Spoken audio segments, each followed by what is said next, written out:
ഇന്ന് മാത്യൂസ് ഹോമിന് കരിദിനമാണ്. എന്നത്തെയും പോലെ രാവിലെ എഴുന്നേറ്റ് ദൈവത്തെ സ്തുതിച്ചു കഴിഞ്ഞ് ഫോൺ തുറന്നപ്പോൾ കണ്ട വാർത്ത കേട്ട് അക്ഷരാർത്ഥത്തിൽ സ്തംഭിച്ചുപോയി. സങ്കടവും ദുഃഖവും വേദനയും തീരാനഷ്ടവും തന്നുകൊണ്ട് മാത്യൂസ് ഹോമിലെ ഞങ്ങളുടെ പ്രിയപ്പെട്ട റവറൻ ഫാദർ എബ്രഹാം കർത്താവിൽ നിദ്ര പ്രാപിച്ച വിവരമായിരുന്നു അത്. ഇത് ഞങ്ങൾക്ക് ഒട്ടും വിശ്വസിക്കാനോ സഹിക്കാനോ പറ്റുന്ന കാര്യമല്ലായിരുന്നു. എപ്പോഴും ചിരിച്ചുകൊണ്ട് മാത്യൂസ് ഹോമിലുള്ള എല്ലാവരോടും ഒരുപാട് സ്നേഹത്തോടെ ഇടപഴകുന്ന ഒരച്ഛനായിരുന്നു reverend father Abraham.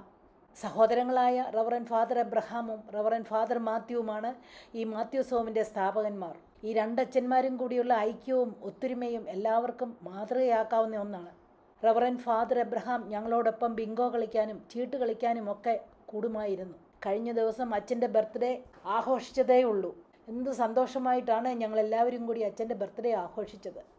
Reverend father എബ്രഹാമിൻ്റെ എപ്പോഴും സ്നേഹം തുളുമ്പുന്ന സമീപനവും ആത്മീയത നിറഞ്ഞ സംസാരവും സദാ പുഞ്ചിരിയോടുകൂടി മാത്രം കണ്ടിരുന്ന ആ മുഖവും ഒരിക്കലും മറക്കാൻ സാധിക്കത്തില്ല.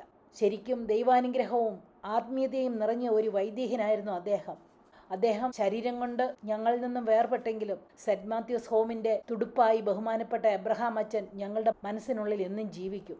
ഈ മാത്യൂസ് ഹോമിനെ നടത്തിക്കൊണ്ടു പോകാൻ റവറൻ ഫാദർ മാത്യു അച്ഛനെ ദൈവം സഹായിക്കട്ടെ എന്ന് പ്രാർത്ഥിക്കുന്നു.